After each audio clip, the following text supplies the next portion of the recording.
You don't belong here! Stop that! Stop! Enough! Get out! Get out of my store right now! That's what she screamed at me. Monica, my own store manager, was shoving me toward the door while a crowd of customers laughed and recorded on their phones. One woman called me a gold digger. Another said I looked like a beggar. Security was coming for me. My back hit the wall.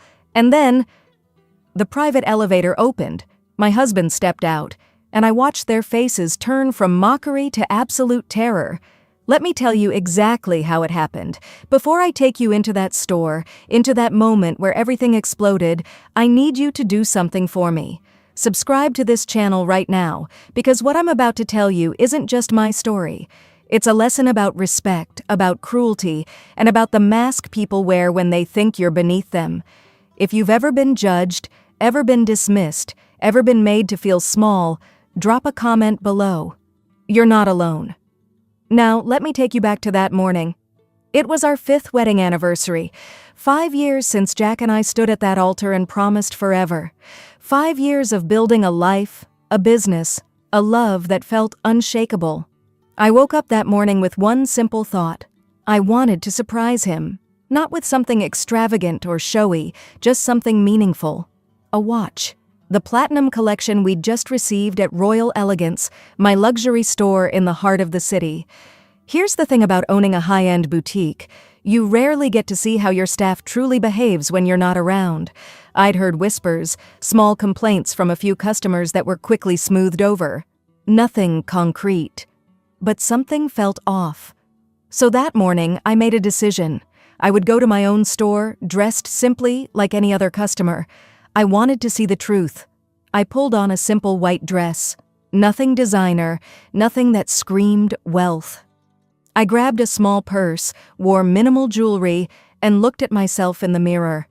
I looked like me, just me, not the owner, not the CEO's wife, just Layla. And honestly, I felt lighter. I thought it would be fun. I thought maybe I'd see my staff being kind to everyone, not just the people dripping in diamonds. I was so naive. When I walked through those glass doors of Royal Elegance, the first thing I noticed was the temperature change, not the actual air conditioning, but the atmosphere. Cold, instant. 2 sales associates, Jennifer and Ashley, were standing near the entrance. Their smiles, which were probably plastered on for the wealthy woman in designer clothes they'd just been helping, vanished the moment they saw me. Jennifer's eyes traveled from my face down to my shoes and back up again. It took maybe 3 seconds. 3 seconds for her to decide I didn't belong. Ashley whispered something and they both smirked. I felt it, that first sting, but I pushed it down. I smiled and walked toward the anniversary gift section where we displayed luxury watches, cufflinks, leather goods, items that cost more than most people's monthly rent. Behind me, I heard voices, loud enough for me to hear, meant for me to hear. Who let her in here? That was Mrs. Vanderbilt, a regular customer, wearing a purple silk dress that probably cost $15,000. Another voice, Mrs. Chen, in an orange designer gown. She's probably lost. Looking for the department store down the street. Laughter. Quiet. Cruel. The kind that wraps around your throat. I kept walking. I reached the display case with the watches, and that's when Jennifer appeared beside me like a wall. "Excuse me," she said, her voice dripping with fake politeness. "Those are very expensive." I looked at her. Really looked at her. She was young, maybe 25. Pretty. But her eyes were hard. I smiled. "I'd like to see the Platinum Collection, please." Her eyebrows shot up. "The Platinum Collection." She repeated it like I'd just asked for the moon. Ashley walked over, and I could see the amusement dancing in her expression. "Sweetie," she said, and I hated that word instantly. "Maybe you should check the sale section. Or, maybe try another store altogether, somewhere more suitable." A man in an expensive suit, Mr. Bradford, was standing nearby. He actually laughed out loud. "Good one, Ashley." That's when Mrs. Vanderbilt came closer, her phone already out. "She's probably one of those gold diggers. You know the type. They come into stores like this hunting for rich men. Mrs. Chen was recording now. Actually, recording. "This is hilarious," she said to her phone. "You won't believe what's happening at Royal Elegance right now." More customers gathered. It was becoming a show. I was the entertainment, and I felt something shift inside me, from embarrassment to anger. But I controlled it. I kept my voice steady. "I just want to purchase a watch," I said clearly. "Please show me the collection." Jennifer crossed her arms. "We don't have anything in your budget range." The crowd laughed. Someone in the back yelled, "Call security! She looks suspicious!" That's when everything accelerated. Jennifer pulled out her phone and called the manager, and I knew exactly who was coming. Monica, my store manager, the woman I'd hired 2 years ago, the woman I'd trusted to run my business with integrity. I heard her heels before I saw her, sharp clicks against the marble floor. Then she appeared, cutting through the crowd like she owned the place. Cream-colored suit, hair pulled back tight, and an expression of pure arrogance. "What's the problem here?" Monica demanded. Jennifer jumped in immediately. "This woman is harassing us, demanding to see expensive items she clearly can't afford." Monica looked at me. Her eyes swept over my simple dress, my worn shoes, my plain purse, and I saw it. The disgust, the dismissal, the cruelty. "Who let you in here?" she asked, her voice sharp. "Who gave you permission to enter this store?" I opened my mouth. "If you'll just let me explain." "I don't have time," she cut me off, "for explanations from people like you." People like me. The words hung in the air. The crowd was bigger now. At least 20 people, all watching, all waiting. I tried again.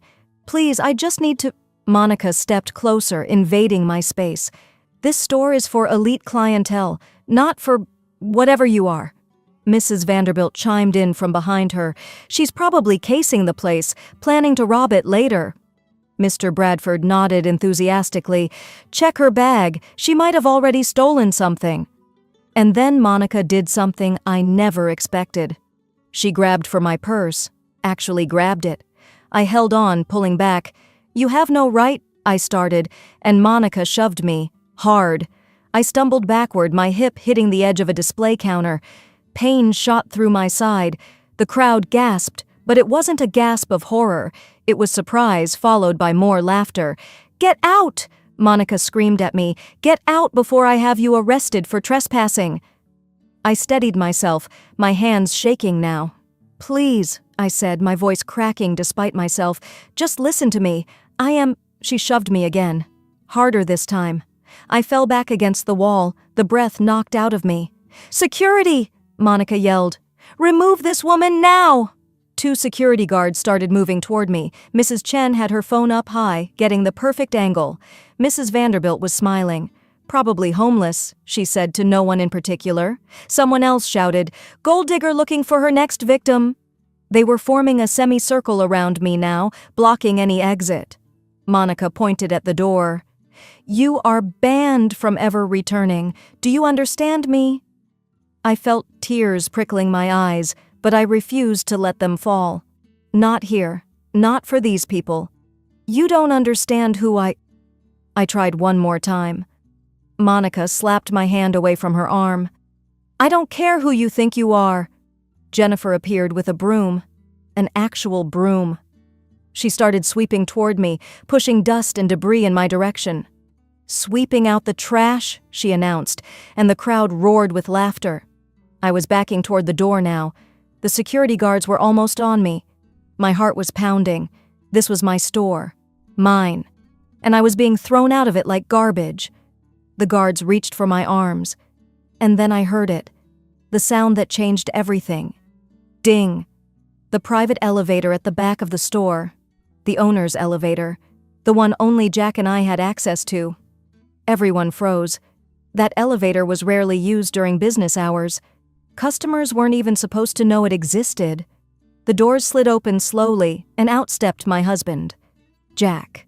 Tall, powerful, dressed in an expensive gray suit. He'd been in the back office all morning, reviewing quarterly reports. I hadn't even known he was here.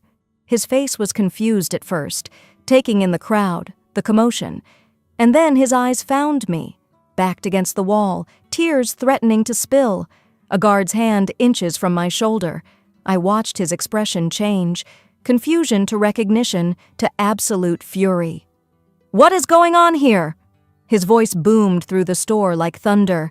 Everyone jumped. Monica spun around, and her face immediately shifted into something sweet and sickly. "Mr. Jack," she gushed. "Perfect timing, sir. We're just removing an intruder who's been causing problems." Jack walked forward. Each step was deliberate, measured, terrifying. He didn't look at Monica. He didn't look at the crowd. His eyes were locked on mine. He reached me, and his voice dropped to something soft, concerned. "Madam, are you all right?" That word. Madam. It echoed through the silence. I saw Mrs. Vanderbilt smile falter, saw Mr. Bradford take a small step back. Monica tried to continue. "Sir, it's completely handled. She was bothering our valuable customers, making demands." Jack still didn't look at her. He gently touched my arm, his eyes searching my face. "Did someone hurt you?" My voice came out broken. "I just wanted to buy you an anniversary gift." Silence. Complete, suffocating silence. Mrs. Chen's phone was still recording, but her hand was shaking now. Monica's voice had a tremor in it. "Anniversary? Sir? Who is this woman?" Jack finally turned. His face was stone. His voice was dangerously quiet. "This woman?" he repeated. "This is Layla Huntington, the owner of this entire store." Someone gasped. I think it was Ashley. "She is my wife." I watched it happen. The color draining from Monica's face, Mrs. Vanderbilt's phone slipping in her hand, Mr. Bradford backing into a display, Jennifer dropping the broom with a clatter that seemed deafening. Jack wasn't done. "And you shoved her?" His voice was rising now. "You humiliated her? In her own store?" Monica was stammering, her words tumbling over each other. I didn't know, she didn't say, she wasn't dressed." "She tried," Jack said, his voice cutting like a blade. "She tried to tell you. You didn't listen." I wiped my eyes. The tears were gone now, replaced by something else. Clarity, strength. I stepped forward, away from the wall. "Jack," I said quietly, "please, let me handle this." He looked at me, his jaw tight, but he nodded and stepped slightly back. I walked to the center of the room. Every single person was staring at me now. The woman they'd mocked. The woman they'd called a gold digger, a beggar, trash. "I came here today," I said, my voice steady and clear, wearing simple clothes because I wanted to see something, and I saw it. I looked directly at Monica. "You've been my manager for 2 years? I trusted you to represent this store, to represent me, to treat every person who walks through that door with dignity?" Monica opened her mouth. "Mrs. Huntington, please, I'm so sorry." "You're not sorry you did it," I interrupted. "You're sorry you got caught." I turned to Jennifer and Ashley. "You mocked a customer based on her appearance. You decided in 3 seconds that I wasn't worth your time or your respect." Then to the security guards, "You were about to physically remove someone without asking a single question." And finally to the customers, Mrs. Vanderbilt, Mrs. Chen, Mr. Bradford. "And you didn't just watch, you participated, you recorded, you laughed, you fed on another person's humiliation like it was entertainment." Mrs. Vanderbilt tried to speak. "We didn't know." "You didn't care to know," I said. "That's the problem." Jack pulled out his phone, tapping the screen a few times. "Darling, while you were being tortured down here, I was reviewing something interesting upstairs." He turned the screen so everyone could see. Security footage from the past 6 months. Monica's face went from red to white. "Monica," Jack continued, his voice cold, "you've been running a little side business, haven't you?" On the screen, clear as day, footage showed Monica stealing commissions from other employees, overcharging elderly customers and pocketing the difference, giving unauthorized discounts to her wealthy friends, using company funds, hiding damaged inventory to file false insurance claims. Monica started crying, real tears now. "Please, I can explain. I needed the money. I was going to pay it back." You had 6 months to be honest, I said. You chose cruelty instead. I took a breath. Monica, you're fired. Effective immediately. Security will escort you out, and I'm pressing charges for theft and fraud. You can't, she screamed. I have rights. I'll sue you. Jack stepped forward. You have the right to leave quietly or be dragged out in handcuffs. The police are already on their way. Choose wisely. 2 security guards, different ones who looked ashamed of their earlier actions, took Monica by the arms. She was screaming, crying, begging as they pulled her toward the door. I turned to Jennifer and Ashley. You're both fired as well. Leave now. They started pleading, crying, promising to change. Leave, I repeated. Now. They grabbed their things and ran. Then I faced the customers, the ones who had enjoyed my pain so much. Mrs. Vanderbilt, Mrs. Chen, Mr. Bradford. They were trying to edge toward the exit. Not so fast, I said. They froze. You recorded this. You laughed. You called me a gold digger, a beggar, a thief. You suggested I was homeless, that I was casing the store to rob it. Mrs. Chen was frantically trying to delete the video from her phone. Too late, Jack said. We have our own cameras, multiple angles, crystal clear footage. I continued. You're all banned from this store, permanently. Your VIP memberships are revoked. Mrs. Vanderbilt's mouth fell open. You can't. I spend millions here every year. I'm one of your best customers. You were, I corrected. Past tense. You're done. And I'm personally calling every luxury boutique in this city. Your behavior today will be reported. Mr. Bradford tried to laugh it off. Mrs. Huntington, surely we can work this out. I was just joking around. Jokes are funny, I said. Cruelty isn't. Leave. All of you. Now. Security escorted them out. Mrs. Vanderbilt was protesting loudly. Mrs. Chen was still trying to save her video. Mr. Bradford was on his phone, probably calling his lawyer. The store was almost empty now. Just a handful of employees remained, the ones who had stayed silent during my humiliation. They looked terrified. I addressed them directly. To those of you who felt uncomfortable but said nothing, I understand fear. I understand not wanting to lose your job, but silence in the face of cruelty makes you complicit. They were all looking at the floor. You have one chance, I continued. Learn from this. Speak up next time. Protect the vulnerable. Or find another place to work. Slow nods. Ashamed faces. A young woman stepped forward. Sophie, a junior associate. Her voice was shaking. Mrs. Huntington, I wanted to help. I even went to the back to try to find Mr. Jack. But I was scared of Monica. She threatened to fire anyone who questioned her. I looked at Sophie. Really looked at her. I'd seen her before, always kind to every customer, always working hard. Thank you for your honesty, I said. And thank you for trying. You're promoted. You're the new floor manager. Sophie's eyes filled with tears. Thank you, ma'am.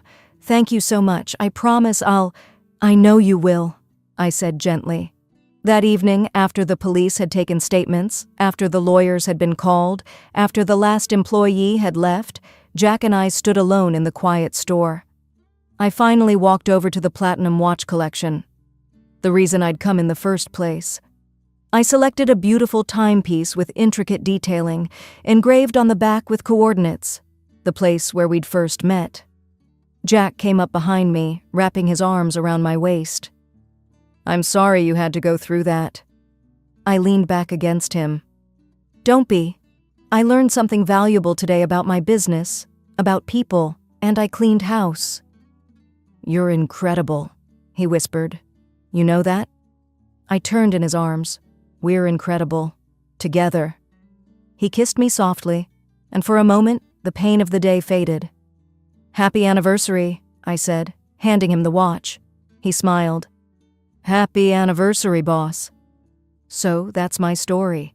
I owned everything they saw that day, but they judged me by a simple white dress and plain shoes. Monica is currently facing criminal charges for theft and fraud. Those customers?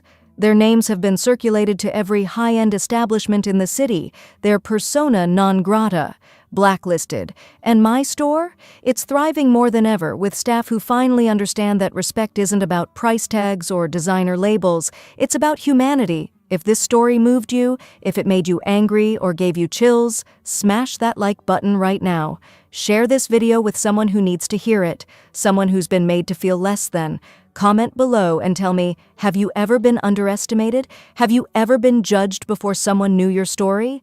I read every single comment. And please, subscribe to this channel. Every week I share real stories about justice, dignity, and standing tall when the world tries to knock you down. Remember this: never let anyone dim your light based on their limited vision.